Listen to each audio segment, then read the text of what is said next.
Shadows whisper when the lights go dim. Cold breath crawling on my skin. Voices echo from the other side. Is it real or just my mind? Things paranormal talks in the dark. Secrets buried leave a burning mark.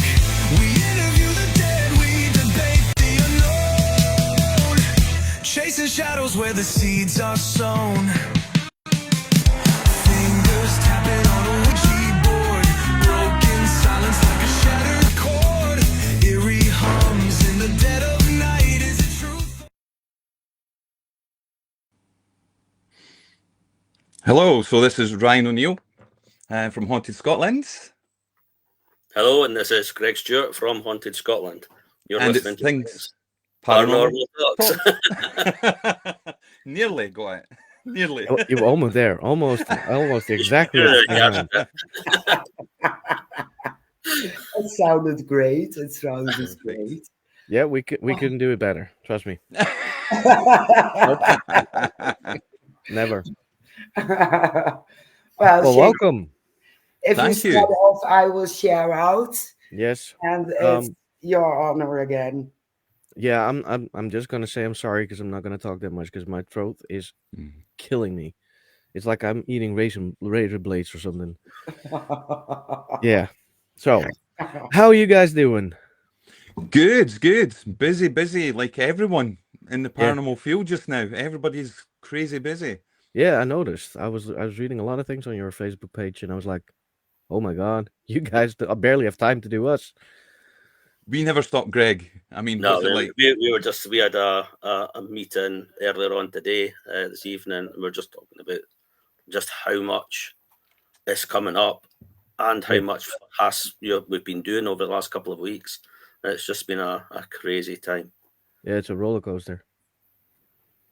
But it's all I think. good fun. Oh yeah. I mean, we go into Edinburgh on Friday for Halloween, so we're doing the Georgian House, which is quite a big location. It's the National Trust of Scotland property, historic. It's next door to the residence of the First Minister of Scotland. So we've got the First Minister of Scotland next door to us, where we have a ghost hunt. Well, I wanted to say something, but if you don't like the guy, just send him over there. What we did hope is that maybe he'd watch it and say, "Do you want to come next door and investigate in here as well?" Yeah. You just never know. That would be a good one. Yeah. Well, most people who don't like ghost investigations are scared, so you can use them as trigger. Come in first, and you get your Yeah, activity. we'll give you some ideas. Yeah, Yes. very, very good influence. Yes. Oh, well, first question everyone wants to know: what got you into the paranormal? You want me to go first, Greg? Yep, on you go then. Okay.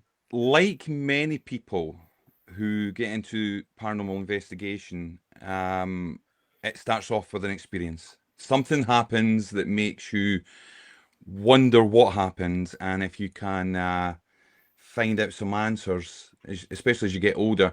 My first experience, I was probably 3-year-old. You shouldn't have a memory at that point. Most people don't.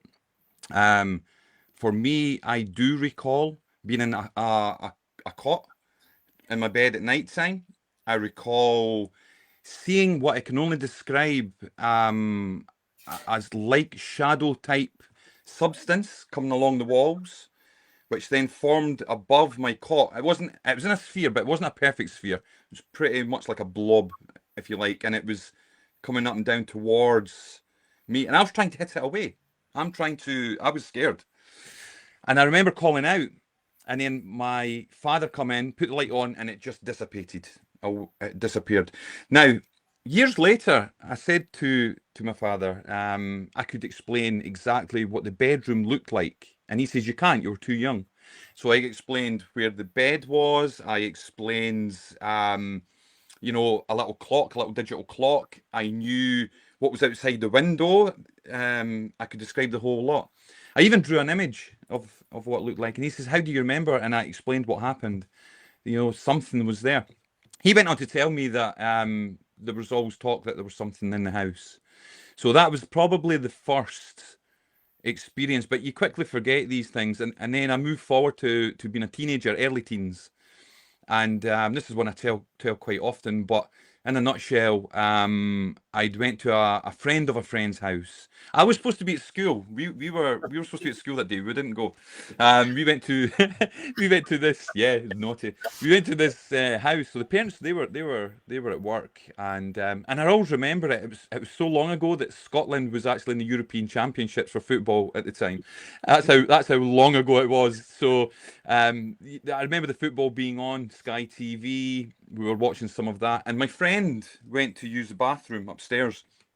And when he went to the bathroom, he come back. I was sitting speaking to this other guy, and he come back down and he said, "Do you have a ghost or something?" And I laughed, and then he turned around and says, "Yeah," and I laughed again, and I was like, "Huh?" And he says, "Watch," and he turned down the volume of the football on the TV. And when he done that, we could hear what sounded like, it was like footsteps and then a dragging noise, and then footsteps and a dragging noise. And I thought he had a friend, and I thought he had somebody else in. And he says, "Come on, we'll go upstairs." And I won't lie, I was pretty scared. I was like, "I'll go in the middle. You know, you go first." My other friends behind me, I was in the middle. And we got halfway up the stairs to go up, and we heard it was like an almighty smashing noise, crashing noise. And he got a fright, the guy who owned the house. We ran into this room. It was his little sister's room. And there was a smashed piggy bank in the middle of the floor. At this point, I'm like, I was under the bed looking, and I was in the cupboards and wardrobes, and I was looking for, I thought somebody else was there. I thought, you know, somebody's at it. And we couldn't find anyone. And then I think there was a few other things, but I think the biggest thing for me, especially when I think back to it today, is we started coming down the stairs and we could hear his dogs out the back from the kitchen barking. Now, so the way it is you would come down the stairs and come around, the kitchen would be here, and there was a glass door that went out to the garden. And as we looked over, the dogs, big Alsatian dogs, big German Shepherds, and they were barking at the door, and every single cupboard in the kitchen was open. And it was at that point I said, "Get me out of here." I'm out of here. And I took out. The thing that done for me was, for the next 2-3 weeks after that, I sort of walked around with a, "What is this all about?" Because it changed something inside me, because I directly experienced this happen and I seen it. To my friend, the guy who owned the house, I mean, this was normal living for him. He heard his parents talking about it. Lots of things would happen. They would speak to the neighbours about it. They had some activity. They thought it was a previous owner who died. It wasn't anything nasty. He probably just trying to get some sort of attention. So it was things like that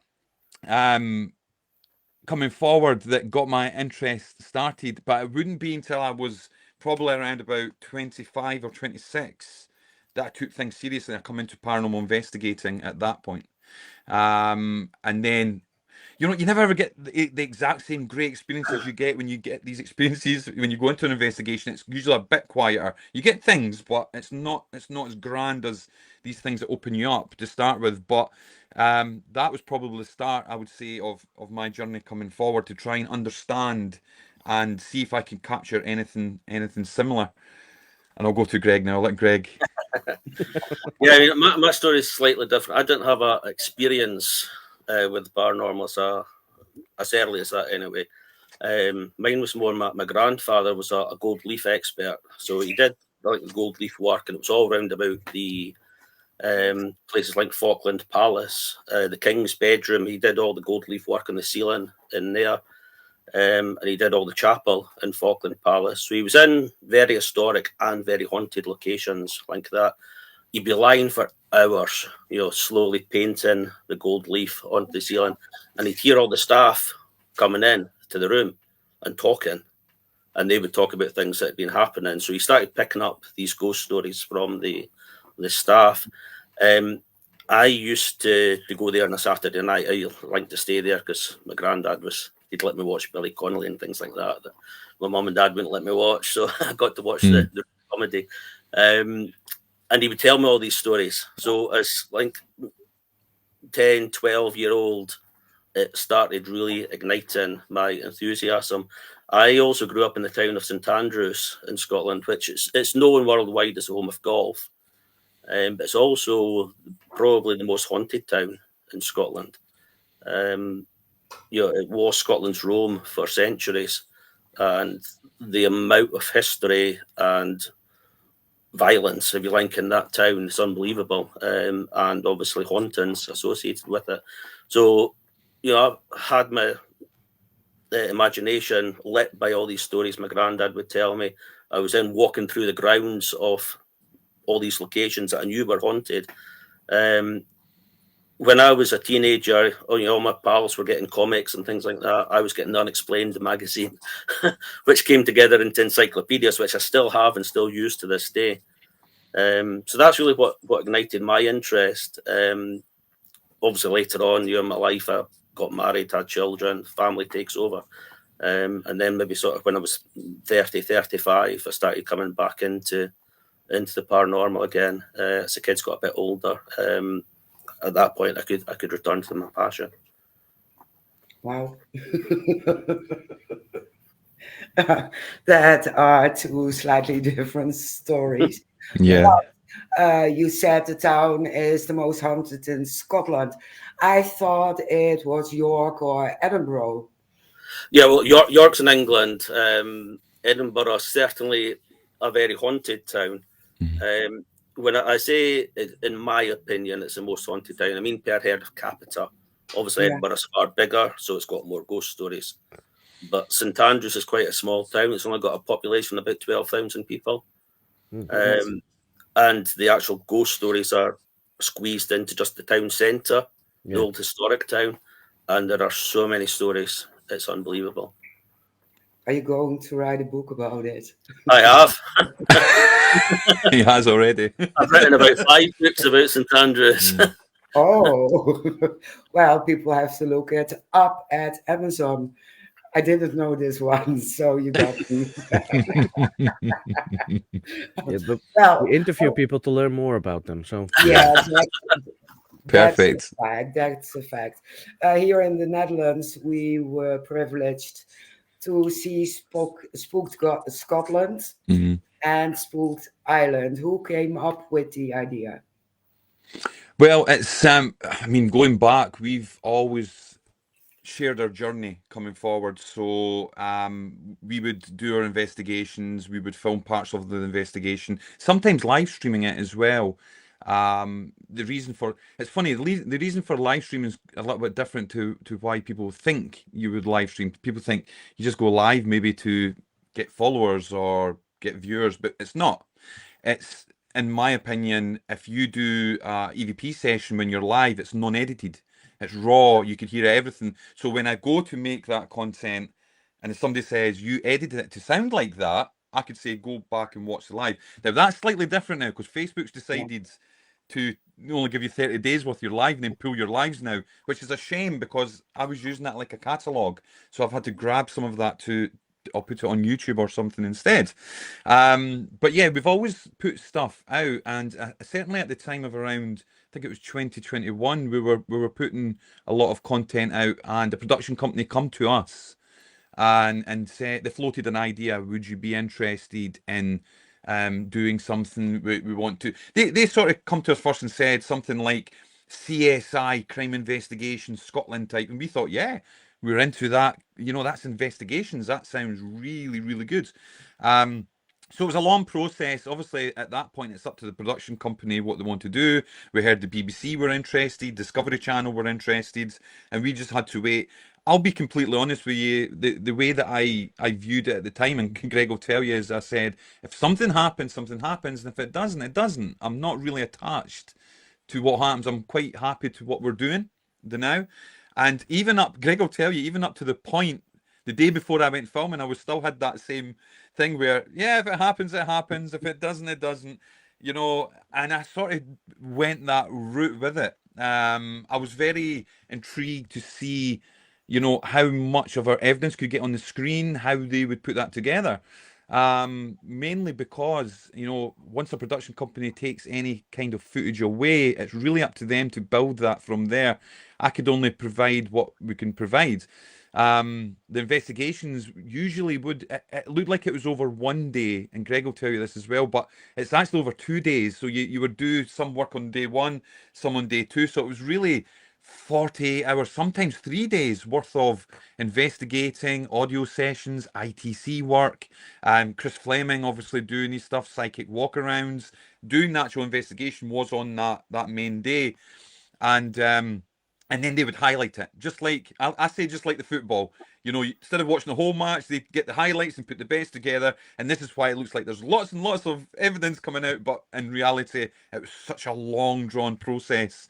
And they've selected what they deem to be the best parts on it. So much stuff that didn't make it as well, which is a shame. That Chris got, that I would get, because it didn't fully follow the story that they wanted to tell. For they would focus on one aspect of the haunting, and we were finding that we were getting communication that could be children, not this female that's seen. We were getting children communication that sounds like a child. We're getting names, and some of this didn't make it, unfortunately. So we felt like there was a lot more that could have been in there, but time constraints sort of took that away. And Greg will tell you, Greg, because you were behind the scenes helping. Yeah, all I the time. mean, that's Ryan saying when the production company first came to us, it was the two of us working in the initial meetings. We didn't know what format the show was going to take. Initially, it was they put forward CSI Scotland, basically, or CSI Paranormal Scotland, or something. I can't remember exactly what the phrase was that they used. But you know, it sounded quite an exciting show. We didn't know who they wanted on it. We didn't really know what was happening with it. As it went, Discovery came in. You know, they kind of more start steering it towards the way they wanted it. I don't particularly like being on camera, so I was more than happy to to step back and push Ryan forward. I don't think he had much choice on the matter, but he did a better job than I think I would have done anyway on it. But yeah, because you obviously was involved in the initial meetings, Ryan pushed, and I got a chance to come along to the behind the scenes, the production side of it, and it's eye opening seeing what goes into an episode. You know, people watch the 45-minute episode, not realizing it's 3 days. It could be like from 9 in the morning until 12 at night. You're filming, you're repeating, you're just the simplest walk through a door 5 times to get different angles. Yeah. And then you see so much happening during the investigation. Then when you see how they cut it down, because as Ryan mentions that they it didn't fit in with their story. That's not to say that the story wasn't real. There was a specific aspect of the history or the haunting of that property they wanted to follow. So while other alleged spirits activity was happening, they couldn't include that because it would go off the narrative too much. You know, they only have 45 minutes, so they have to stay quite focused. But yeah, it was fascinating and a real opportunity to get in some good locations. Yeah. I think that was the main one. Was that look? I think that probably pulled me a lot more. Certainly in Ireland, was the chance. I mean, what we like as paranormal investigators, the chance to get into places that we would not normally get into, is a big pull for any paranormal investigator. Forget anything about any kind of fames or fortunes or, all that. That doesn't matter. If you're a paranormal investigator, let me in. I want to see. I want a chance to investigate here and see what I could get. And I know that's what pulled us massively to do some of it, and especially Ireland. After Scotland was done, I didn't know if there was going to be a Spooked Ireland or anything like that, and it was still. Spooked Scotland was on the screens when I got the phone call to ask if I would return for Spooked Island. When they said Ireland, I was like, oh yeah, absolutely, I want to go to Ireland to do stuff there. Because obviously with a name like O'Neill, obviously my family come from Ireland originally. And I'd only been there once with Greg and the team. And it was very brief, wasn't it, Greg? Like 36 hours. Yeah, it was a bit of a whirlwind tour that in hindsight was not the best idea. No, we decided Allowed a to. little bit of sleep time in that 36 Yeah, hours. we never slept. We basically flew from was it Edinburgh? I think it was Edinburgh, Edinburgh, wasn't it? yeah. We went from Edinburgh to Belfast in the plane. We had to explain to security what a Frank's box was. This this wooden box with wires hanging out of it coming through security. That was interesting. Then we had to grab a hired car. We drove from Northern Ireland down towards Dublin. Went to the Hellfire Club up on the hill, so that was a bit of a walk. Back in the car, all the way to Lep Castle, still no sleep, investigate Lep Castle, and returned back the way. And I have to say, it was probably the most craziest thing that you could ever do. And it taught us a little bit lesson that, sometimes you do need sleep, when you're doing this. Yeah. So So yeah, you that probably was, ended up being the ghosts. yeah, Yeah. we looked like ghosts. We certainly looked like ghosts. So yeah, we'd been there, and then obviously with the chance to go to do Spooked Island, and I knew I was going back to Lep Castle. I'd heard that one. The big one for me at the time, and I really, really wanted to get my teeth into it to find out if it was real or false, was the school. Was the Cork school that was everywhere with the poltergeist type activity. Was this fake? Was it real? Could I get any answers? I mean, I watched a lot of things online about that. Before I even went in, I was looking at the case. I was still working on other Irish cases there, and I had my eyes on this school in Cork, and I went and watched BuzzFeed and things because they'd done a debunking of the evidence there, and said that it was somebody outside the window and they were pushing the lockers from outside, and so the first thing I'd done when I went there is I took all the notes from that and I had a look. And one of the first thing I noticed, because I walked on the ground floor to go to it, and they said the principal said to me, "No, it's upstairs." And I was like, "Oh, the area that had the lock, yeah, it's upstairs." And I'm like, "Was it not downstairs?" And they said, "No." And I said, "Right, so how could somebody be outside the window pushing the lockers, because they would have to have very long legs, because it's on the first floor." So I had a look, and then more than that, I said, well, maybe if the window was open, but the window didn't open until it was above the lockers. There was a little window on the top, so I knew it wasn't that. The other one as well for that school case was there was a CCTV. You could see the camera on the wall, but this other camera was back here. And rightly so, they said, why would you have a camera back here? It must be a camera on a tripod, or it's been set up. But when I got there, I found it. The camera is on the wall. For some reason, there is CCTV cameras on the wall. So it was good in that case to look at these things. Now, I'm not saying that overall that nothing's went on. I mean, maybe there has been some sort of editing or that I know physically nothing could have happened, but maybe something else. But we did get a lot of interesting stuff in that episode that we done there, and a lot of the ITC stuff, like how many spirits were there crossing over, all the numbers fit that were there, and we were actually, me and Chris Fleming, we were really blown away with that. So there's something going on, but it was built next to gallows. There's lots of graves around that area. There's a reason why there should be a type of haunting there, because of the lands and because of what's happened there. So I could understand why the school maybe would have activity. Was it the activity that was seen go international and viral? I don't know, because we didn't get any of that type of activity to happen. But there's certainly something very, very strange about the place. And Greg's been there. We went maybe 4 weeks ago, or just over 4 weeks ago. Yeah, that's the second time we've been there, because we were there the year before with Dave Schrader for that tour. I mean, I had seen the videos as well, and I'd read the comments, and I'd heard what Ryan had said about it. So I was really excited about getting to go here and seeing it for myself. And what I would say is that the energy in that place, there's something, you can feel it as soon as you go in. Now, there's so much focus on the video, or the two videos. There's two videos of the same sort of thing. And everyone's focused on them. But when you actually speak to the staff and speak to the people who use this school, there is so much other stuff happen. So even if the video is 100% fake, which I don't know either way. But if it's 100% fake, it doesn't explain everything else that's happening. You've got doors that are locking by themselves, opening and closing, dark figures being recorded on the CCTV. You know, there was people booking rooms in the school that were reporting they were getting locked in, and there was only one key, and the caretaker had it, and nobody else had been up to the top floor where the rooms were to lock the rooms, but they found themselves locked in, and you had to physically use a key and turn the key to lock the door. Whoa. Unlock the door, let them in, go downstairs, and then they couldn't get out because somebody or something had locked the door.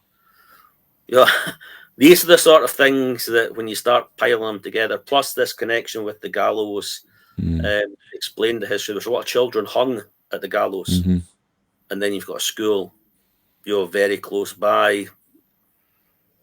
Is this child energy connecting with the children going to the school?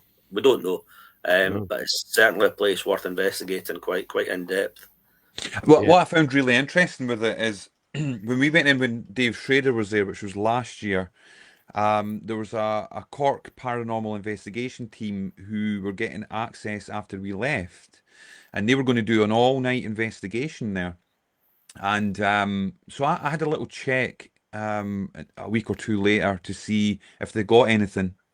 I had a look online, and I seen their Facebook page, and on their Facebook page, they'd said that they were going to go through the footage, but it'd been a quiet night, and I was like, yeah, I mean, it happens, we know that.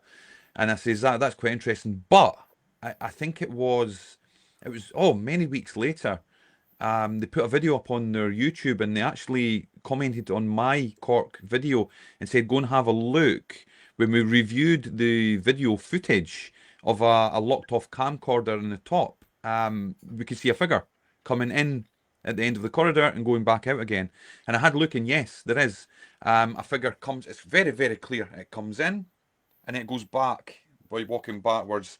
Now, what they said was, they were the only ones inside. They were in there till, I think, 5, 6 o'clock in the morning.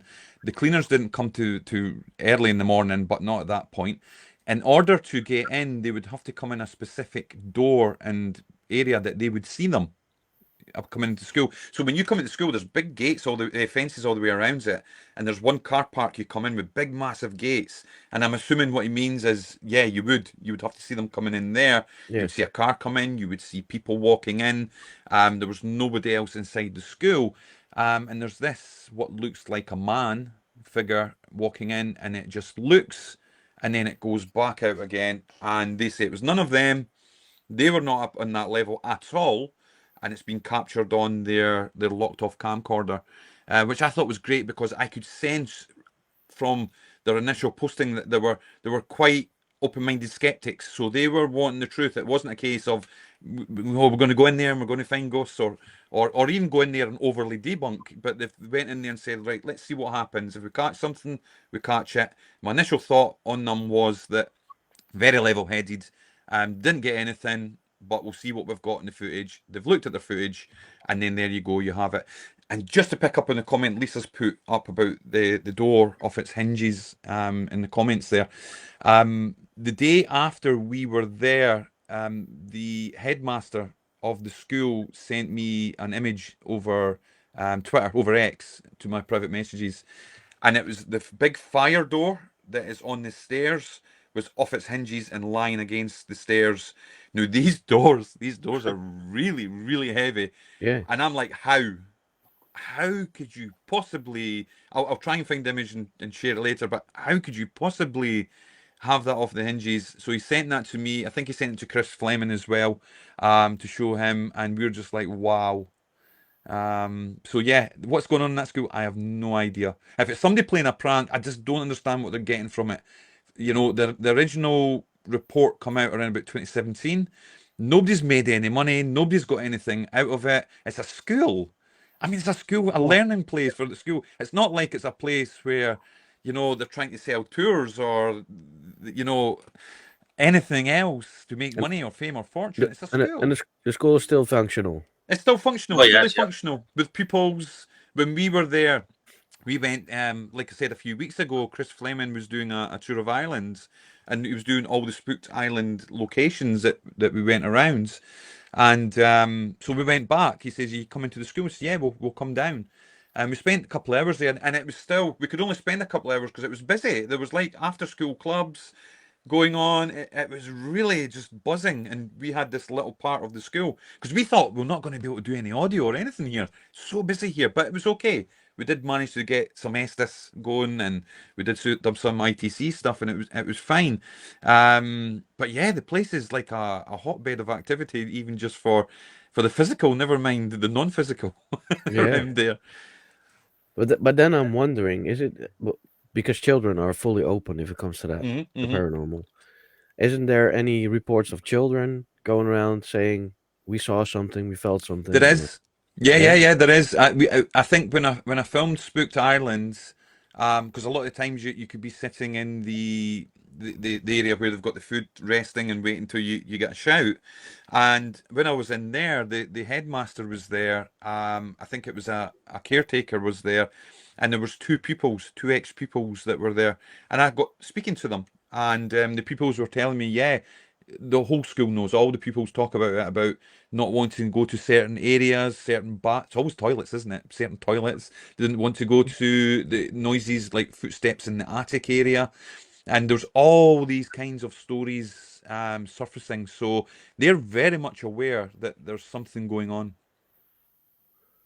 I think that will create. If I was in that school, I was still that young. I would probably be freaked out Yeah. all the time. Again, that's something just to add to what Ryan said. You know, the parents of the children going to this school, you know, if their kids are scared, again, it goes back to this: the school has nothing to gain No. by Yeah. you know telling what's happening there, and it could possibly put people off putting Yeah. their children there. Yeah. But you know, they're open enough to say, look, this is what's happening. They make no claims. It's up to you to work it yourself what you think's happening. But Yeah. as Ryan says, there is no gain for them whatsoever. It could actually Yeah. hurt because people might not book their after school clubs there. People might not send their children there.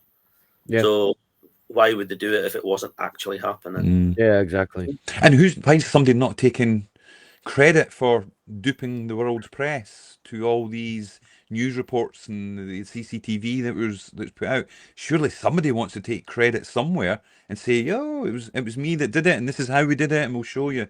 That would be such a great story for the people who did that. So I have that in my mind as well. Yeah. Maybe somebody at some point will step forward. We'd never know, but there's certainly something going on. Yeah. Exactly. But like you said, you did your investigations there, and it's not like nothing's happening. Yeah. So you know that there's something going on there. There's Yeah. definitely something going on, and the main thing as well. I mean, Chris went in there, and Chris will tell you himself. He went in there with a very skeptical eye. I mean, he's already a medium. He's already a paranormal investigator. He gets such a hard time at times as well, and he's one of the hardest working investigators. I watched him when there's no cameras going, and he was continuously analysing. He was on Adobe Audition, working through audios. You know, really, really looking into these cases. He takes it like a mission to find out. You know, he Yeah. wants to help spirit. He does prayers to help spirit if they want to move on. He does all of that off camera as well. And he tried to he was convinced that there was the potential that the footage was faked, and he wanted to find that out. And he went to massive lengths. He was climbing up behind the lockers to see if he could fit down the back of the lockers. He was doing everything. He was listening to the heating system to see if it made certain noises. He was checking the angles. If you pulled fishing wire, you know, would it pull Yeah. a chair this way, and would it? And he did all of that, and he come away with the thought that potentially it could have been edited if there was somebody that's got an editing suite, or if there was any budding filmmakers there, or he says potentially it could. We would never know. You know, maybe they made a really good job of it. He says, but equally, he told me spirits here. He's Yeah. seen them with his own eyes, and so did the staff member, and they run after Yeah. the spirit. And he says spirit's definitely here. He says, I'm not sure about that footage. He says, but I'm telling you, they're here. Yeah. So yeah, we give it a really good go, especially the parts you don't see on the show. Oh, they should do an episode. Mm. Scenes which didn't make the cut. Yeah, actually, I thought about they it. have You to, know, yeah. I really could. I kicked myself up to a degree because I mean, yeah, I had my phone and pieces of equipment with me, and I do have various pieces of footage because the way me and Chris would put it is spirits don't act for cameras. Have your phone ready at all times and ready to film and get stuff on the fly. I was lucky that I'd done that because I got the noise in King John's. Is it King John's? Castle at Limerick. I can't remember what episode it was. St John's. St John's. So basically, what happened there was I was going up to check a piece of equipment. There was no filming going on. There was no investigation. We'd set up certain pieces, and Chris had said to me, "Remember, always, always, always, always have your phone with you. And if something happens, or walk around and have it recording, because there's a good chance that things are going to happen when there's nobody around or there's no cameras, and they're not going to wait." So I had it on record, and I walked all the way up. I checked my equipment, and I was coming back down. And as I got to the stairs to come down, there was an almighty bang behind me. I got a fright. I caught me off guard, but I was filming at the time anyway, and I spun around.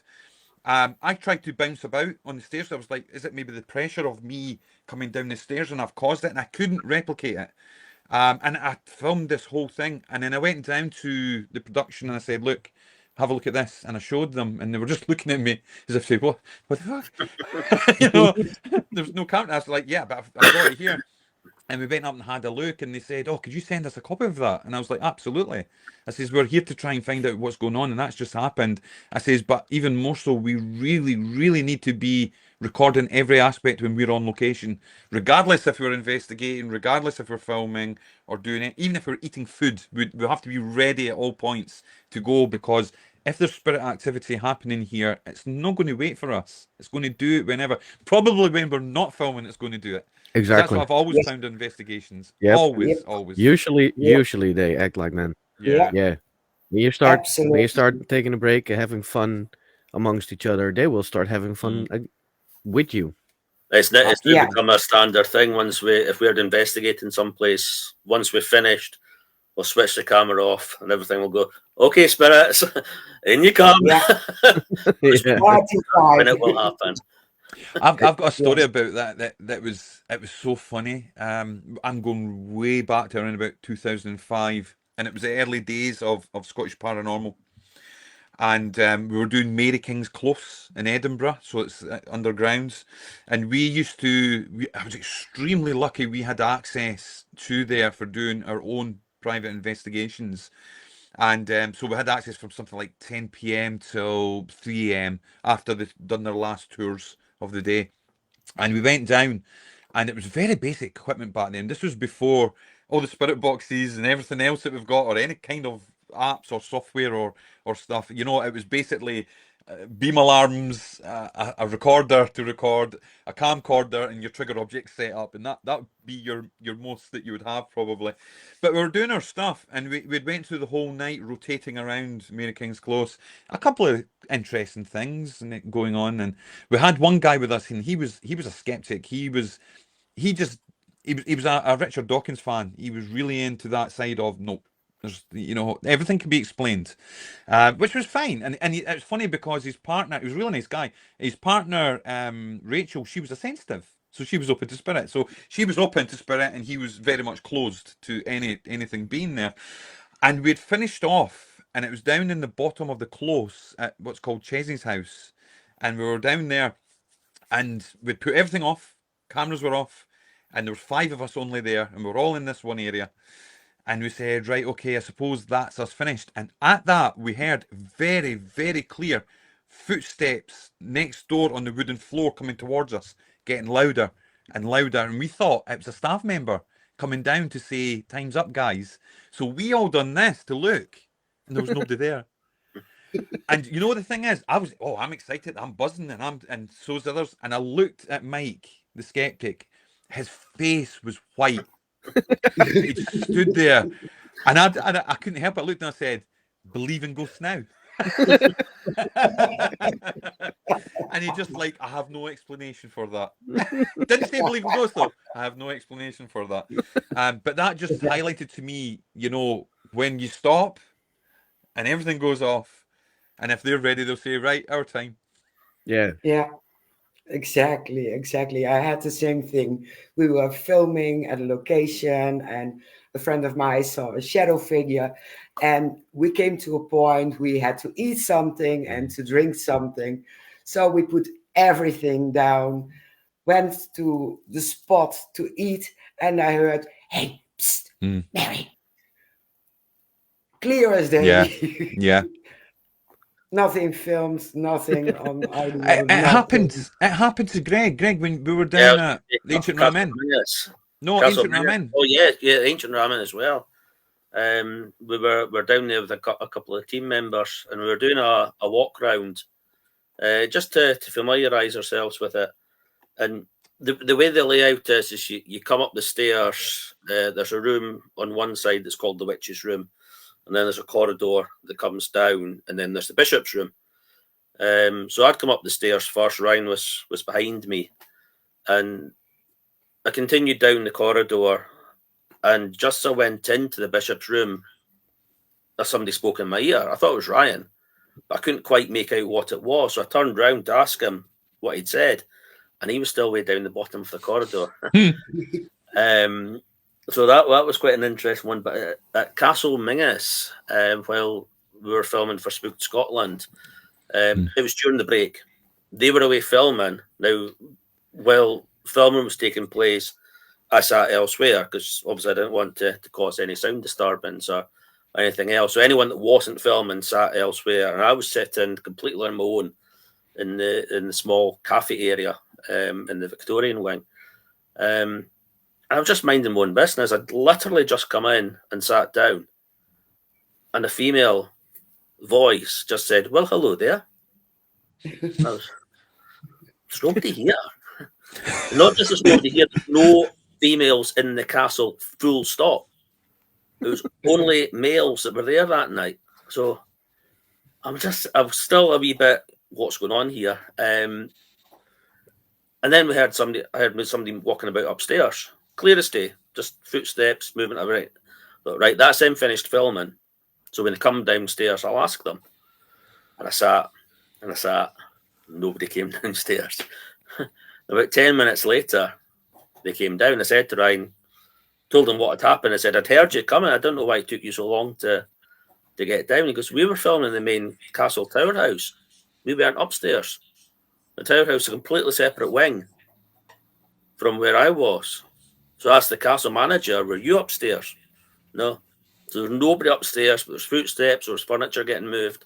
And it turns out this is actually quite a common thing in that room. And that's the room where people have seen one of the most famous ghosts, a female ghost. So was that who was speaking to me? I actually heard her singing. I heard her singing during that same filming. It was so magical. So basically, as Greg says, there was no females. Gail didn't take part in that one. It was myself, Chris, Greg was there. We had another team member who come and joined us for part of it as well. And it was an all-male crew.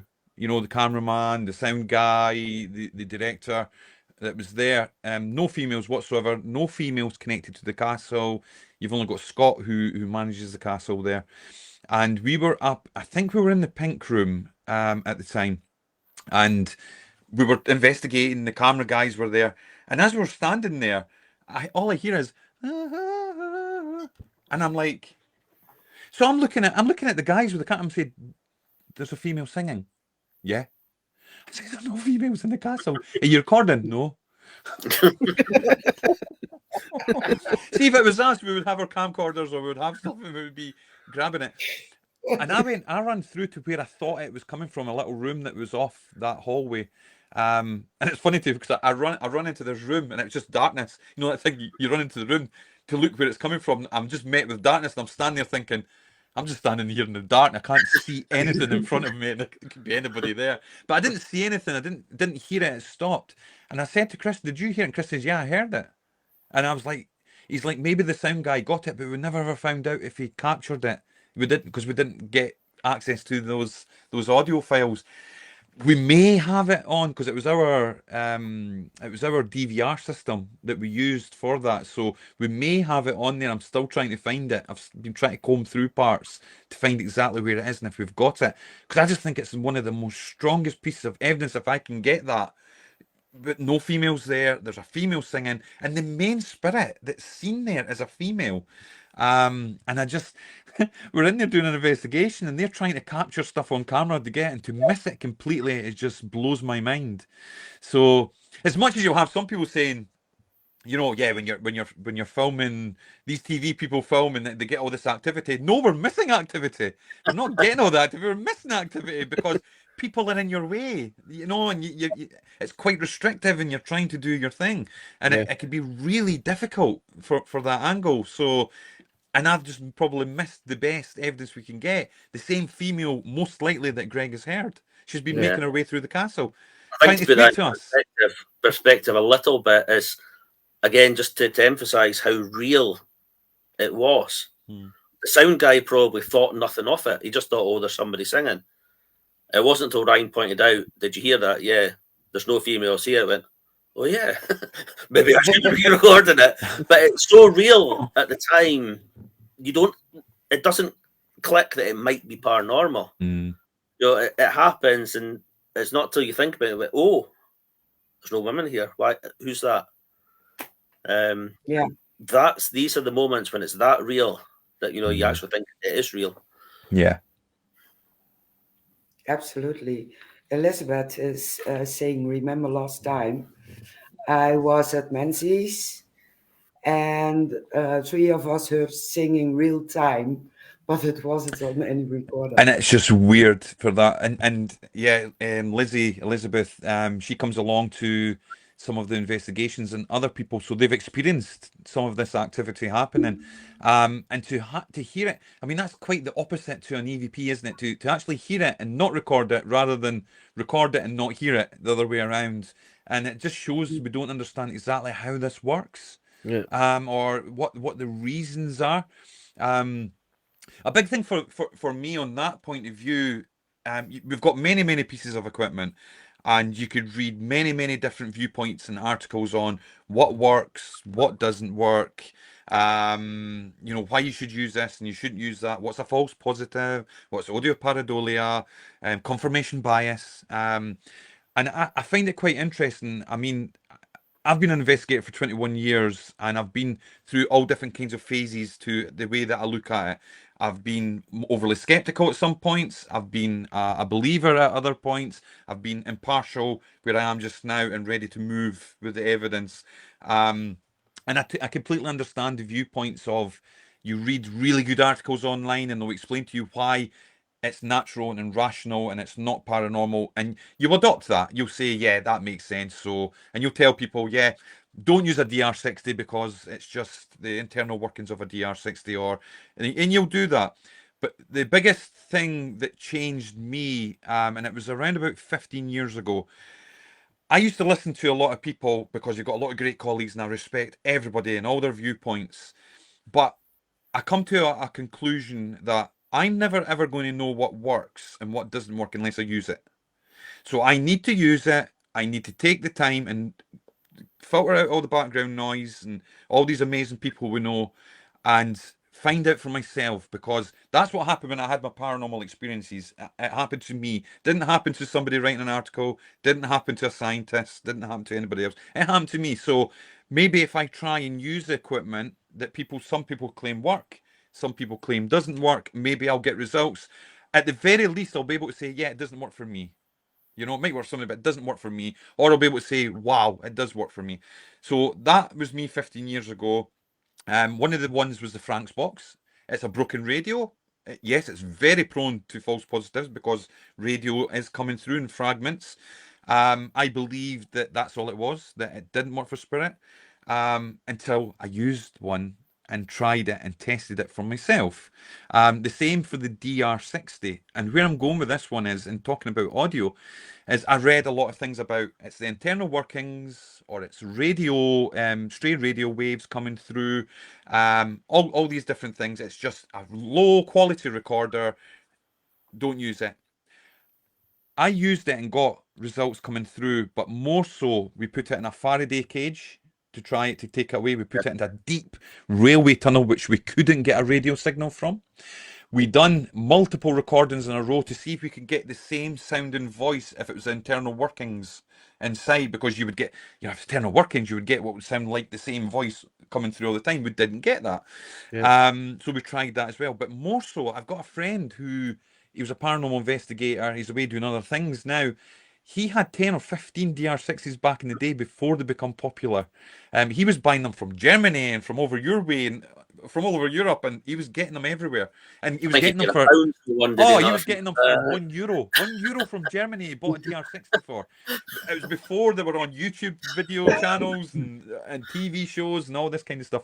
But he told me, he says, listen, Ryan, he says, we've took them, because we got them so cheap, we were opening them up, we were cutting the microphone cable, and we were still getting recordings. We were burying them under the ground, asking the questions and then digging them back up. We were still getting voices coming through. They had them in Faraday cages. They had external microphones attached to them, putting the microphone to the third eye to try and see if it was helping the communication. They done everything with these recorders.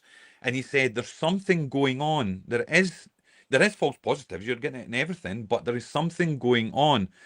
And then the next point is I could then turn around and I could look at articles from very, very respectable people online saying, if you use one of these, you're not legit. You're not a credible investigator. And I'm like, but I've used it and I've had stuff, and so have these people. And then my next question is, have you used it Yeah. to them? And just to finish up on that one, I was a big it's funny how things go with me. I was a big disbeliever in apps and software, using software for ITC to get communication. I was very, very worried about words embedded in there and all the usual things. I used Echovox back in the early days when Echovox was out, only because there was one or two investigators across the world. Australia was one of them. This guy was very, very good at what he'd done, and he said, "Oh my God, this works." He left a review on Google Play. This works. And I'm looking and I'm saying, I don't believe these work, but if he says it works, I know that he would rip it apart. So I'm going to use it now. Echovox was quite expensive for an app. It was like $20 or something for an app. And I said, I'm going to buy it and I'm going to try it. And I'm going to find out for myself. I'm going to take the background noise away and I'm going to try this. And I took the app along to a castle, Macduff's Castle in East Weems. And I done my normal thing. I done filming, and I tried to get EVPs, got nothing on that. Done all sorts, and I thought, oh, I've got the app. I'll try this app thing. And I put it on, and I recorded the session. And as I was recording it, I hear a female Glaswegian accented voice coming through, and it says Glasgow. Clear as anything, I went, Glasgow. I got a shock. I was like, oh. And I was like, right, okay, don't get too excited. Wait until you analyze. I'm a big analyzer. Wait until you put it in the software. Slow it down. Listen, because it could be audio pareidolia. Might have thought I heard it. Confirmation bias. Went home, had a listen, and it was there. Sent it to a friend who is very good at audio analysis down in England. He listened. He says, not only have you got that, listen just before I've boosted it up. And it was a Scottish male voice saying, scratch the Scot. Was on there as well. I missed that one completely. He got it, but I got the other one. So I got in touch with the guy who created the application in America. I come from America, Danny, and I asked him, what did you use? And he told me the way that works is it's phonemes. He says, I've taken audiobooks and I've reversed them and I've cut them into very small fragments, basically 100 milliseconds, 250, 300, under a second. So you shouldn't have any full words in there. Plus, it's been reversed as well to add into it. I says, right, thank you for that. I says, used any Scottish radio stations, Scottish audiobooks? Nothing like that. Let him hear it. He says, you've got something. I was hooked to a degree. I was like, don't get too excited, but keep doing it. I was getting Scottish slang words coming through.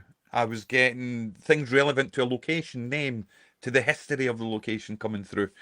So, and then I'm listening to these other people saying, apps don't work. Spirit can't use apps. It's just all a gimmick. Apps don't work. They can't use devices. And I'm saying, but but spirit can turn the lights on and off, and they can turn the TV volume up and down. They can turn TVs off, and they could do all these electrical things, but they can't use a silly app. They can't do whatever they need to do with this. Surely they would be able to do that. But the main point for me on this was I had a really, really good friend in Ireland who was he's a great investigator, and he said to me online on my page, why are you using Echovox? It doesn't work. This was the way the conversation went. And I said, all right, okay. I've been using it for 2 years and I'm getting results. How long have you used it for? And he said, I've never used it. I said, oh, you've not used it. So how do you know it doesn't work? Because I know it doesn't work. I said, but how could you say you know it doesn't work if you've not used it? Yeah, but these things are gimmicks. I said, but you don't know because you've not used it. I thought that way as well, but I used it and I've got stuff. But if you go away and show me why it doesn't work, and I'll show you what I've got, and we'll compare notes and we'll build it and we'll find out the truth to what's going on. And he says, nah, I'm not going to waste my time. Don't work. And I was like, wow, I've got to be really careful, because if I'm listening too much to my colleagues who are, again, I'll say it, they're great, great people. But some of them could be slightly blinded by too much one way or too much the other way. And the only way that anybody watching just now, any investigator that wants to find out, do it for yourself. Grab your results and make your own mind up, and don't listen to me or to Greg or to any of these skeptics that are out there, or anybody who's an overbeliever, and then you'll find out. Yeah. I think another important thing to throw in there, and Ryan did touch on it, is just because it doesn't work for you doesn't mean it doesn't work. Yeah. We've all got our own energy, we've all got our own styles, we've all got our own ways of work. There's just some equipment you connect with. There's some bits of equipment Ryan uses, some bits of equipment I use. And if we swap them, it doesn't feel right. But you're not in your comfort zone of what you're using. Yep. We get the same with locations as well. We do quite a lot of investigations events, and somebody may say, "Oh, I'm not coming to that one next time. Nothing happened when I was there." I'm going, well, doesn't mean something's not going to happen next time. We get asked, why do you keep going back to the same location? It's dead quiet. Well, sometimes it's completely different. You've got to, ghosts aren't playthings. You have to come out for our entertainment. Sometimes we've got low energy, so we can't expect everything else that's energetic to to just whenever we want it to come out. I was very similar to Ryan. I've been about 20 years working as a more in depth in the paranormal, and I was the same. Phone apps. Come on, it's got the internet, it's got radio, it's got people phoning it. Absolute rubbish. Until I started using one. When I started using one, I started questioning, how does this actually work? And that for me is a big thing. I've done it all through my life. I have to understand, how does something work? Yeah. People were saying things, it was built to speak to ghosts. And well, we don't know how to speak to ghosts. So how could you build something to speak to ghosts? So, an explanation like that, to me, is not good enough. I need to understand, how does it work? What does it do? And I get it. Some apps out there are probably gimmicky rubbish. But just because you buy one that's rubbish doesn't mean they're all rubbish. We have our own apps, and we get all the time. They track your where you are. They're logged into the map system. They know where you are. No, it doesn't. It's not that complicated. We've had it built. It's not that clever. It really isn't that clever. And we can explain how it works. It was an idea Ryan came up initially, and then with somebody else's app, and then we built it into our own. But it's similar to Echovox. It's audiobooks reversed and snipped, which Ryan did himself. Milliseconds of audios. It's just tiny little fragments of bit sound. With the theory being the spirits can manipulate that energy back into a word and fire a word back out to you. So straight away, there's the explanation. This is what the app does. It sends out the bit sounds, reversed audiobooks, clipped, not paranormal related, clipped into millisecond bit sounds. The theory is everything's energy. It goes out in energy waves, sound waves. Spirit remanipulates that back into a word and throws it back at us. That's how it works. That's it. Simple. There's nothing more advanced than that in it. So we get really good results with it, but it doesn't geo-reference where we are. No. Doesn't check Google Maps and check what the castles nearby are and give us these names or anything. It's just not that clever. I'm not saying It's something, basically, but it's simple. yeah, it's basically it's a sound generator. It's just like, it's no different from having a music player to pick your music track, but it's picking all these bit sounds. There's 4 banks and it's randomly. I need to have things random, and I'll tell you why. Number one, why get an app when you've got Echovox, which was working? There's still a part inside you, even when you get results that say, what if? What if there's a word embedded in there? What if I'm deluding myself? I've got that bit inside me still that I've got to. I said, how could I improve on this? And it was a guy, Mark Kulis, who had made one of his apps, and he said, I've got audio in bank A, but inside bank B, you upload your own audio. That's where the idea come from. I said to Mark, you've just done the most amazing thing. I want to put my own audio in because I want to make sure that there's nothing in there. And then I want to see if Spirit can use it still, if it comes through the same as what Echovox does. And I used Mark Coates's for a while, and the first capture I got, I done the thing. I reversed the books and I snipped them, and I made sure everything was under 350 milliseconds. And so the only thing that I would discount was if it said I or anything, because that's small enough that it could come through. But any full words or that, I would pay attention. And I was sitting at my desk and I was working away with it, and I got it all ready and all going. And I run a session, and the very first capture I got through was what was it again? Was it my friend? My friend built this. It was I can't remember. It was something like that. It wasn't a word. It was a sentence. And I went, "Oh no, sorry, it wasn't it." I pointed at the app, and I said, "Mark Kulis built this app," and it said, "I know him. I know him," was the word that come through. And I went, "Oh my God, that's impossible!" And I could believe it. I sat dumbfounded. Plus, I'm in my own house. I'm at my own desk. I'm not even at a place that's supposed to be haunted. And I'm like, oh my God, that. And I let him hear it. I sent it to Mark Kutis. And Mark said, I'll give you one better than that. It sounds like Frank Sumption's voice, who built the Frank's box, who had passed away in 2014. And I said, did you know Frank Sumption? Like, and he says, oh yeah, we used to speak in the old Yahoo groups about box building and I was like, and I was just so blown away. Now we kept that second bit. This is me revealing it for the first time. We never told anybody because we were like, yeah, we won't, because people won't believe you or that. But he said that's Frank Sumption's voice.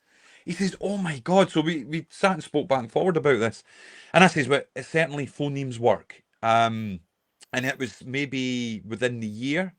I worked with another guy. I said, could you build me an app, but don't build me audio?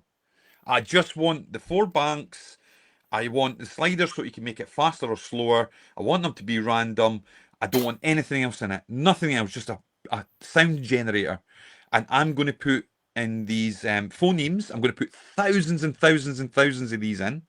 And I want it to be so random that it's just impossible to get anything from it. And then I'm going to record those sessions and try and get spirit communication.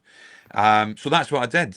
And people still use it, the old one. It's absolutely fantastic. We were getting such great things coming through on it. And that's as elaborate as it is. There's no geolocating you. There's no full words in there. It doesn't know where you are. You don't even approve it to do anything like that. The first one we made didn't even have access to your microphone or anything like that, so it couldn't hear you. It certainly didn't have any kind of algorithm or anything like that. The only difference I have on apps, and we've just got one built, we've not released it yet, is the latest one will have a geolocation on it. And I'll tell you why. It's for when you do your audio session, I want it to log where you tune your audio session from for analysis, so you know exactly where you were. And I asked Daniel if he could do that for me, because I'm beyond the point to even worry about, oh, that's geolocating, so it must be. I know it's not, so I'm quite comfortable. The people who use it, who are really interested in paranormal investigations, are comfortable with it. And I wanted it for that reason, and the reason we brought out a new app to do that, which we'll put out, is I wanted to embed a music box You know, one of these ones where if it detects movement of the phone or the device, if it picks up any magnetic energy coming through, I want it to set off to indicate to us that that's happening. And at the same time, see the problem we've got.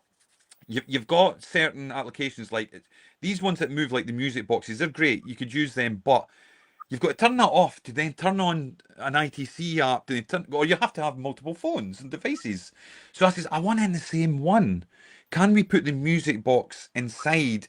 Also have in the background one of these random sound generators. So you get your ITC, it can move at the same time. You could put your phone down and leave it alone, record it with an audio device or record it with inside it, whatever way you want to do it, and then just leave it. And then on top of that, we decided to put a background bed of sound of elements, wind, water, you know, these kind of things, because we felt that sometimes when we went to places and done EVPs, if it was windy, we were hearing voices inside the wind.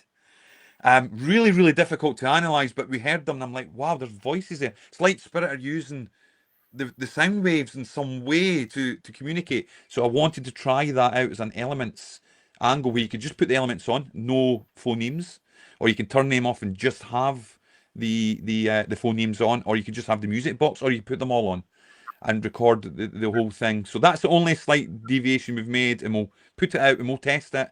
It might work, it might not, and we'll see where we go with it. Yeah. Yeah, you hear that people are doing EVPs in wet areas and they hear voices in the dripping of the water. Yeah, and most say it's noise pareidolia. It's your mind messing with you. But if you hear it with your own ears and tape it as well, well, is it pareidolia? Is it my mind? It's worth investigating. It's worth investigating. I mean, it's such a. I get it. There is audio pareidolia. It definitely exists. Confirmation bias and that. It's too easy to discount everything to it. That's just audio pareidolia. That's just confirmation bias. It's a great out. You know, what we're told as paranormal investigators, you try and gather your evidence, and you're held to a certain level to the evidence you put forward, and you have to explain and do this kind of stuff. On the flip side, if somebody's a non-believer, they get away with just saying it's just audio pareidolia. Well, can you prove that to me? No, it's just audio pareidolia. That's it. They're not held to the same level, which I just totally discount. And I'll give you an example where I've watched a parapsychologist, and you'll remember this from Spooked Island, who took so basically the little red radio we used was connected to the app we just spoke about. It was Bluetoothed in. So the app was running. We used a little speaker in the little red radio on the Charleville episode of Spooked Island, and it was Evelyn, who's a parapsychologist and a psychologist. And she said, right, okay, what I'm going to do, I'm going to write down 4 words. And I'm going to listen at the same time, but I'm not going to say if I hear them. I want you to call out what you hear. And if the words come out, I will then tell you. But I'm not going to tell you beforehand. She says that means you're blind to the experiment. It can't be confirmation bias or audio pareidolia. If we match all these in. Right, okay, let's do it. We got all 4 words. We got all 4 words. It was so mind-blowing for Evelyn. You could hear her swearing. She was really going for it. Oh my God. You know, that's just come through. We got all 4 words. I think it was nursery. They weren't even related words. Some of them, nursery was in there, and there was a nursery, but she used another couple of words in there that wasn't even related to the spirit case, and they come through. So it was like there was an intelligence new, and it was. I called it out. Chris, the camera guy, called out a few things, and I think we had Sheila, who was a production assistant. She heard a few calling them out. Evelyn was hearing them, and she was going, "Oh," and she was trying not to say anything because she could hear it coming through, but. Such great was the evidence coming through that it repeated and repeated until one of us actually shouted it out. And she said, I can't believe that. I heard it before. And then you's got it. The whole segment, I mean, we see a little bit on Spooked Island, but the whole lot took longer, obviously, sitting there doing it. And we got such great results coming through on that. I need to get that footage because I really want to just get that out there and just say to people that this is back to the, test and do it for yourself, because as much as you'll be told that there's not a lot of evidence that these things work, there is. Yeah. It's not in front of people's eyes, and if you do it yourself and share what you get, and we'll start pulling this together and putting it out there, because it could be an area where we get the evidence we need. Yeah, we did something like that as well with Tony Redman. He has developed Staticom and building it better and better, 3.0. And Shane had a lot of objects on the table. Yep. I had objects on the table, even pictures. And I put out my phone. I had a picture on it, and I asked for the relationship between me and the person on the photograph. And you can hear in between the noise, I'm your brother. Oh, wow. Yeah. So that's not audio pareidolia. It's not. Nope. It's not. That's Absolutely. perfect. And it was even in Dutch. And it was in Yes. Dutch as well. Yeah. In Dutch as well. Yeah. So they couldn't, like Tony and Cherie couldn't manipulate it because we No. asked the question in Dutch. They obviously they're American, so they don't speak Dutch, and we got Dutch answers. So Yeah. It's absolute mind blown. Greg will Yeah. tell you as well the amount of people who have taken the ITC apps we've got, and they could be Spanish, they could come from Germany or France, all over the place, and they get the communication in whatever language they've got. We hear it quite a lot, and you see it in some of the comments about the TV programs about go to Romania and they go talk to you in English. I'm a great believer that language is a man-made thing. We invented language. When we are born, we don't speak a language. We learn the language that we're taught. So my belief is once you go back to spirit, there's no barriers for language. You can communicate in whatever language you want. So if I'm in Germany and I'm speaking in English, there's nothing to stop a spirit from Germany replying to me in English if they choose to. And equally, if somebody from Germany is in Scotland, there's nothing to stop a spirit speaking to them in German. We get it a lot at the events. That, you know, we have guests that maybe speak German or speak French, or they've been to France, or you have strong connections to France, and we get responses in French. We don't immediately connect it, but they go, wait a minute, that's saying this, whatever it is in French. Saying, okay, that's actually an answer to the question that we just asked. So, you know, it's how does it work? It's one of these things that, you know, if people say, oh, it's just coincidence. No. Right. Yeah, That's it's something just I always said to myself, I think when you pass on, language is universal, like you said. We speak every language when we're dying. Yeah. I Doesn't believe matter. so. I believe so. We're all consciousness, and we'll communicate in any way. We all are, us and with a body, or whether we don't have a body. Yep. And the communication will be there in whatever way they can communicate with you. There would be absolutely no point in a non-physical consciousness trying to communicate with you in a different language to what you've got. If they've got the ability to, they're trying to communicate. They'll communicate in any way they can communicate, whether that be a language, whether that be turning your lights on and off, your TV off, manifesting in front of you, or any way to get your attention. They will do that. And yeah, I'm a great believer in that. I've seen it on videos we've put out. We could put a video out from a certain location, and you know, we've got communication. Great EVPs, brilliant Frank's box captures. Just really hits to the history, and it's such great evidence. And somebody will comment saying, "Yeah, but back then they spoke Old Gaelic." They just completely missed the point of the whole thing. Did you hear what? Yeah, but they didn't. You know, and maybe they're just communicating in the way that they know we can communicate. Maybe if they're an intelligent spirit and they're earthbound, maybe they can see around them and they can see how we communicate. You know, we're taking for granted that they're stuck in a time frame and they don't progress from that. Maybe they do. Even if back then they spoke Old Gaelic, but what about the answer we got? Yeah, that doesn't discount. It wasn't them then. So who did say that castle name or whatever? You know, somebody did. Yeah, they weren't living. They weren't in the room. So if you're going to discount it being a spirit from a specific time, what is your explanation? Is it a spirit from a different time? No, No, but it's like you said, they try to communicate. Nowadays, almost never nobody speaks Gaelic. Yeah, exactly. It's a very difficult language. Yeah. I tried learning it. It doesn't work for me. It's like no, no. I quit it immediately. It was day 2. I was like, nah, we this is had not my thing. the government here many years ago decided that we would copy what the Welsh do, but all the road signs Mm. have the name in English and the name in Welsh, and we would have the name in Gaelic. And whenever you've got friends from America or something, they go, "What does that say, Mer?" I'm just reading the word above it. Which, yeah, some people would say that we should learn it 'cause it's our traditional language, but I suppose that's just the way time moves. Yeah, Mm. Yeah. it is. Exactly. Yeah. Well, a little birdie told me you, Greg, write books. Yes, I'm an author. That's how I actually met Ryan. Mm. It was through writing my first commercially published books.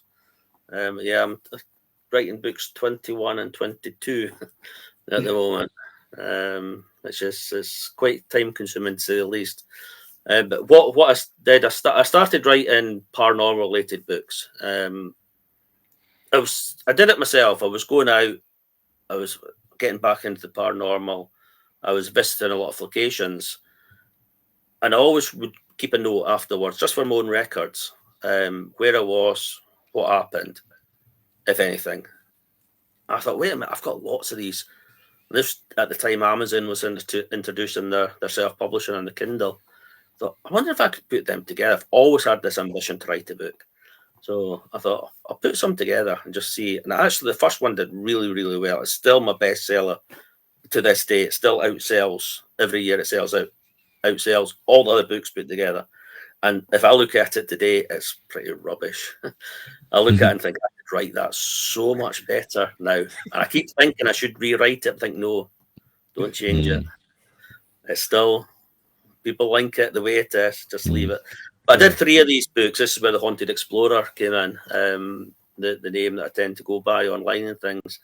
It was the book series was the Haunted Explorer because I was exploring haunted locations. I always felt that when you read a ghost story book, they tell you about the haunting. What I wanted to do was tell you about the haunting and tell you how I felt visiting it. You know, did I experience, did I feel any energies, did I feel hot, cold, or did I feel nothing? So that's kind of where the idea, I would explore these haunted locations and put them together in book form. But from the back of that, I was contracted to write Haunted Kirkcaldy, which was when I knew Ryan had an experience in a house that he used to own that was near Kirkcaldy. So I contacted him through that and got the story, and that's where kind of we started to work together after that. But yeah, the other thing that I found is there were so many stories when I was digging into history, because so many people will come to you and say, "Oh, this place is haunted," and they'll tell you the ghost story, and you'll say, "Why? Why is it haunted? Who haunts it? What happened there?" They don't know because they've just been told the story. So just telling you the story, they got told that, "Oh, there's a monk here." Well, who's the monk? Yeah. What happened to him? Why is he haunting this place? So I'm very much right through the history books. I look for the earliest possible account of that ghost story, because that's always happens as it gets told, as it goes through the generations. You add arms and legs to suit the circumstances. So I like to go right back to the start. And I started finding so many little stories that weren't connected to hauntings. There were historical stories that were really good, but not connected to hauntings. So from that, I started writing what's called the Secret series for Amberley Publishing. And what they do is they tell the story of a town or a city through the forgotten history of it. So it fitted perfect. I had all these wee stories about how a town or a city was shaped, but there was no ghost story connected to it. So I couldn't put it in a paranormal book, but it fitted perfectly for this, how the town was shaped, why the town is the way it is. So yeah, I've written loads of them, and then I'm now, it's dark history. I'm now writing, and I've also written a few books about the witch trials, the Scottish witch trial. And then the next one I'm writing after the Dark History one is covering the Scottish witch trials. Wow. Cool. Love it. Yeah. Yeah, absolutely do. I look at the time. We are 1 hour 20 minutes, and not to lose any listeners on Spotify because He starts writing about his books as well, because he's written a couple too. well, then you have to come back. I'm smart. It's funny because every time, every single podcast we go on, everybody will tell you, everybody who judges them for a podcast will say, "That's great. We'll need to get you back because that we spoke about so much, and we've not even got to what we wanted to ask you." Yeah, Yeah, And then it is. started. After 1 hour 50 minutes, you see they don't listen to the podcast anymore, even though it's very interesting. We Yep. had 2 Yeah. hour podcast and we had to cut them in two, Yes, yeah, just not to lose any listeners. yeah, absolutely. So, just for the ending, if people want to follow you guys, where can they find you? Let's start with Greg. Well, the main pages for us both are the same place. It's Haunted Scotland is the main Facebook page, and also Scottish Paranormal is the group, the investigation group side of it. Under the Scottish Paranormal, we also have Haunted Possessions, because that's another of my passions is allegedly haunted artifacts. I say artifacts, it's not just dolls I collect all manner of things with connections to them. I use Instagram under Haunted Explorer and also TikTok under Haunted Explorer. But they're kind of more for the writing side of things. They're not the main paranormal side. And that's what I use. Okay, and what for you, Ryan? You have a lot. Yeah, so yeah, again, same with Greg. Obviously, we have the main Haunted Scotland page. If anybody wants to follow, we put a lot there. We do our live streams. We stick up our videos and stuff there. I've got my own profile. Sometimes I put stuff up on that. I'm quite more quiet on there, but I try. The YouTube channel, we certainly are going to be doing an increase on our videos. We're going to put more content out. Actually, a lot of people are asking for YouTube, and we do tend to not put too much out there. I think we need to do more work. So Haunted Scotland on YouTube will be a place to watch, and we're going to just start mapping more of what we're doing and let people take part of that journey with us. Because I want everybody to come into it and feed into it and tell us what they think and feature them on it as well. So you can get us on there. The same as Greg. I do have an Instagram under Ryan O'Neill. I do play around with TikTok because I don't understand it fully. I play around with TikTok a little bit. So you can find me under Ryan O'Neill in there and try and... I'm not dancing or anything. I don't do any dances. I'm not doing any tricks. That's a shame. People want to see me dancing around, but it's not going to happen. But yeah, we'll probably be putting some... We want to do some more showing the real life of an investigator because there's so much work goes in, and it's easy to see the nice polished stuff online and the public stuff, but let's start showing people, what we go through getting the equipment together. Let's show people, the travel to, the expenses we go through, the long hours of doing it. So I'm going to put more of that up, and me and Greg have got some ideas. Hours and hours and hours of research, not just for locations, but equipment, what works, how to get things. Yeah, analysis. It's tons. Absolutely. Yeah. Well, Shane, the honor is today. If I can do it without coughing, yes, you and can. losing my voice, that would be very great. You can. Because it's not getting better the later it gets. Well, everybody, thank you for watching, listening, and Ryan and Greg, thank you for joining us, and we hope to see you again. Like we said, you have to come back. Like every other podcast is telling you to come back. Yeah. Because there is much more to talk about. Yes. And absolutely. This was amazing. Seriously. Yeah. So thank you so much for joining us. No, it's fantastic being here. Thank you so much. Thank you. Thank you. Everyone, thank you in the chat. Yes. And we have the microwave, and see you next week. Bye, everybody. Bye.